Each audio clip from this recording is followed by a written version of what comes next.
I'm here with Paul King Kamanga, previously the natural Kamanga, and he's just told me right now that he's changed his name. Icon Boxing World. How has this all come together? So when I first come back to South Africa, I remember even we done the one interview in the north at Leslie's gym. And Leslie for a long time had been wanting to open a gym here in the south. And obviously I had left the gym in the north and had come back in the south, and I was running classes by Sweatbox with Raymond Serpentine. And obviously through COVID-19, me and Ray had our issues, and but we separated on good terms. And I thought, I've worked at Leslie before, and this is a good gym, it's a beautiful gym. And I thought there's an opportunity, not just for me, but for her too, Obviously I'm quite popular in the south. I can bring my clientele, and then we can work together and collaborate and make something happen. And so that's why I'm here. A lot of people are thinking the south, the boxing gym, but this is actually quite a nice part of the south. You guys are operating here. What sort of clients are you wanting to bring here? To be honest, Basonia, as well as Maysdale, which is right next door, is like the center of the south. And so people have a lot of money, and obviously as much as you want to focus a bit on the fighting, that's not a main focus on this gym. I think it's more recreational.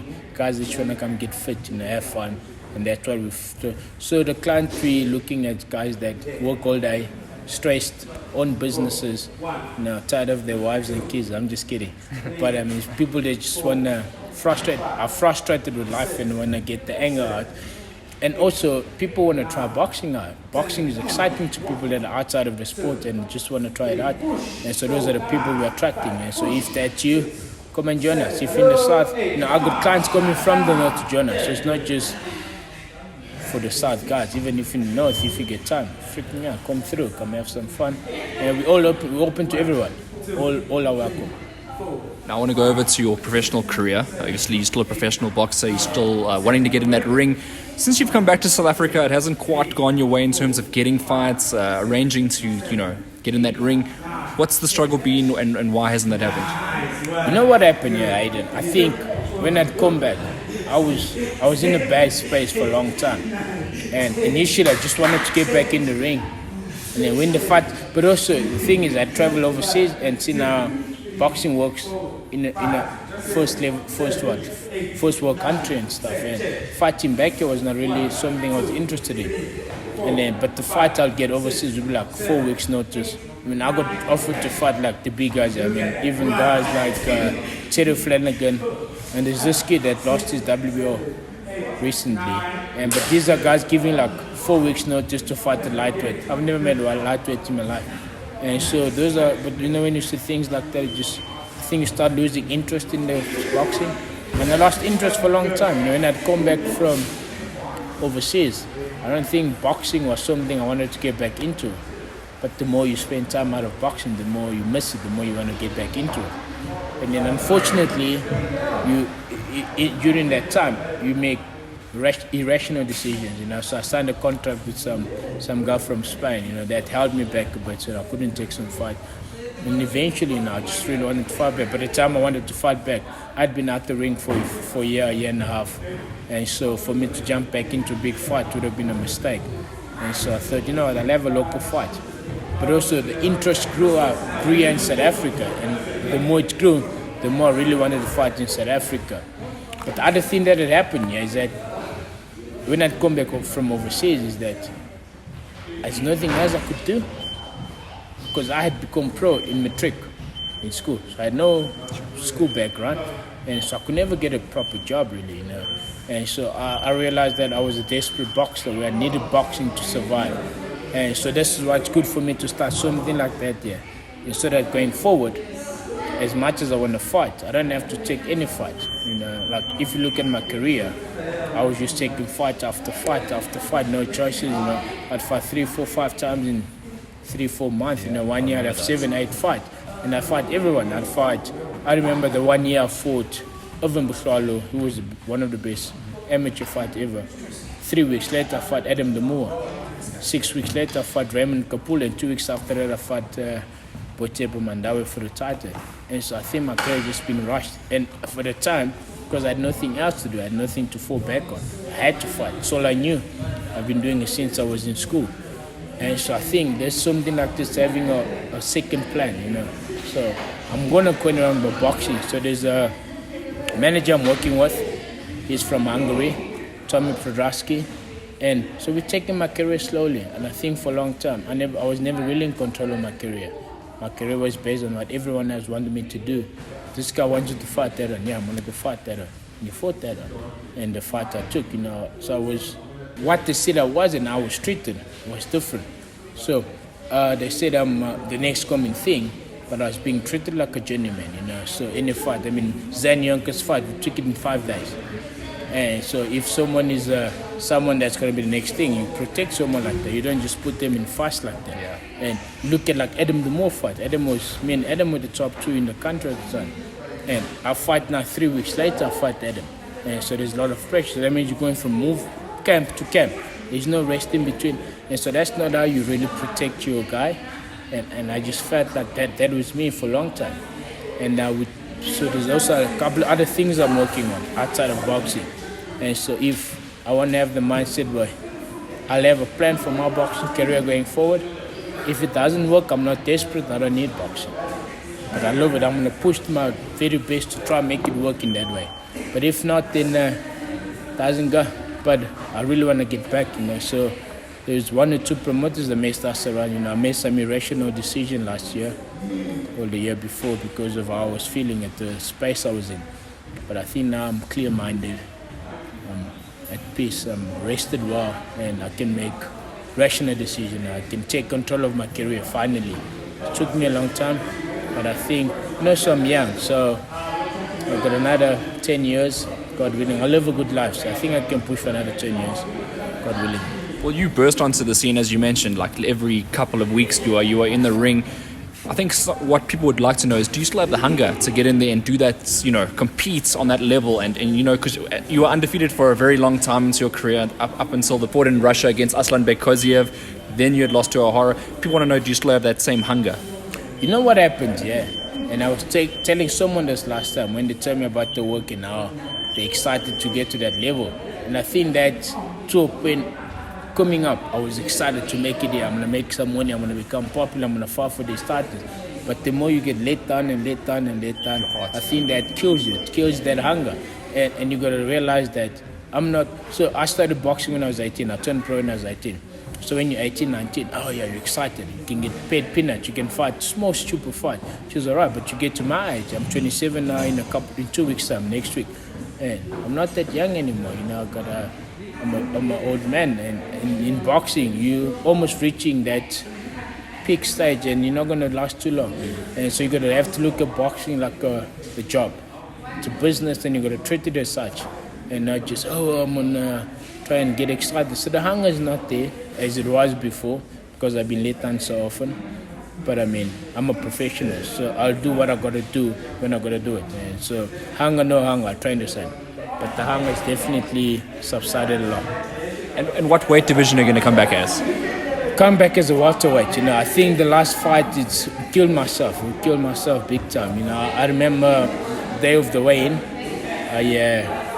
We sat in the sauna for about 3.5 hours, just trying to lose that last, was it 4 pounds? Not even, I think 3 pounds. 1.5 kilos, and it's drained you. But it's so bad that even the kid that I was fighting say, he's sucked and whatever. But and so I think it because I'm a professional, I can push myself to that position stupidly. But and that's why I was desperate again. It comes back to the same point. I was desperate to fight. I was desperate for boxing. Whereby if I'm in a position where I've got a backup plan, I don't need to take fight at such short notice. If they're gonna force me like Stafford, then I just walk away from the sport or walk away from the fights, the titles and whatever, and small opportunities will come by. So definitely welterweight for now. Well, if you look at the South African scene, you said it's hot set up recently, and the fight that I'd probably, I put it on social media, on the SA Boxing Talk Instagram page, where I let fans, discuss a fight between you and Jabulani McKenzie. Obviously, he'd have to step up to welterweight in that case, because I'm guessing he will, because he's quite a big junior welterweight. Does that fight interest you? So, as I said, you got to treat boxing as a business, and Mackenzie I think he's a good fighter. I think I've only seen him fight once against this Matamba. I think Matamba's a kid. Yeah, Kid Maurice from Matamba, Congo. yeah. Maurice Matamba. He's a decent fighter. They're both good fighters. Yeah. And that's definitely a fight I would have in future. But the terms have to be right. Understand? I don't want to be taking fights that are too big. And also I've been out the ring for two years. And so for me to come back and have a fight like that, it's not really my best interest. Yeah. So I'll have a fight or two. But also, if you're going to fight him or anyone else, it has to be our term, mutual term, not whereby I'm being led, I'm being pulled to the slaughterhouse and things like that. So yeah, Matamba, I think he's highly rated. So definitely, if you want to get back to the top where I was before, I want to fight guys at that level. All right, well then that takes me straight to my next question, because I did an interview with Solani Mbenge. He'd say he'd knock you out quite early. It would be easy work for him. What are your reactions to those comments? Can I swear on this program? You should go for it. He's a so I think for what I've done for the sport, that's quite some disrespect on his side. And he's a good kid. I mean, he used to give me good sparring. Me and him used to have good sparring at Sean, at the Smith's gym. But at the time, he was only still coming up. So I would go there and I would have like 4 rounds with him, 4 rounds with her. So I'll do 12 rounds. So I think it was Lamati would give me a few rounds, he would give me a few rounds. And then there was, that kid, the guy that lost to Michael Mukwena unexpectedly. He was a former IBO champion and Michael Mukwena knocked him out. I'm trying to think now. Lusanda Kominisi. And so there's a few boys, even Chaz Wasserman. So there's a few boys that are going in and they put them together. And so, you'd think you have a good relationship with this kid, and then he says things like that, it's disrespect, it's a sport, and I can't say things. But I think it's what happens when you've been winning for so long and you lose. I think, your mind goes crazy and you just want to try to motivate yourself again. And so you feel like if you run someone else down, you're motivating yourself. That takes you to a higher place. And so I'm not even going to entertain that comment. Initially, my brother actually told me about it, and I was going to sway him. I said, don't entertain things like that. Just you focus on your career. I said, let Mickey Mouse people talk. You just do you. And so I'm going to ignore him. Well, you're going to ignore the comment, but one thing we can talk about is, would you take a fight against him? Oh, yeah, most definitely. Of course. I think even at one point when we were doing the sparring, Anton said, hey, you do know you guys are going to fight one day.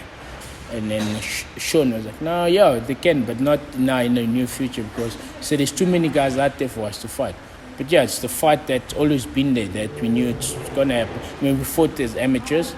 He beat me as amateurs.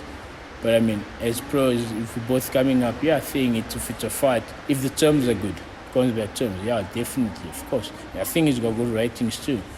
Take me straight back to the top. Well, people want to know, Paul, lastly, when can they see you back in the ring? Obviously, there's no definite because it is the pandemic at the moment. There's a lot of things going on now. When ideally would you like to come back? You know what, I've been speaking to a promoter and I'll go back into the gym. I think, when did we go to level 2? Was it last week or the week before? I think 2 weeks ago. 2 weeks ago. So I'll go back into the gym with Khaji up north in Randburg. So I've been in the gym and I spoke to 1 or 2 promoters. And there's one saying they're planning something in October.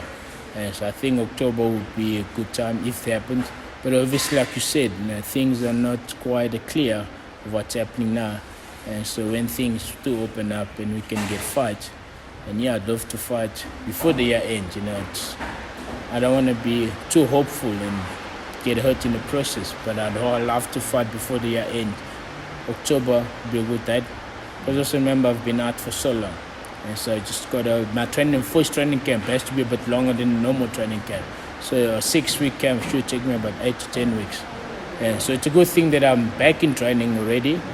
And then so October, November will be a good time. Well, it'll be good to see you back in the ring, and obviously thanks for having me out here this evening at Icon Boxing World. Here, yourself and Leslie and a couple of other people have got together and started this gym, and all the best with your journey. Thank you, Aiden. Thank you for coming out here. I don't think many people tell you this, but we appreciate your work. I mean, you pay your own way to come and keep the guys in the loop of what's happening in South African boxing. So I'm grateful for myself. And I think many boxers are grateful for what you're doing, and many boxing fans. So thank you, Eden. Thank you for coming out here. And next time you're joining a session, yeah? I'll try. Nice one, nice one, nice one.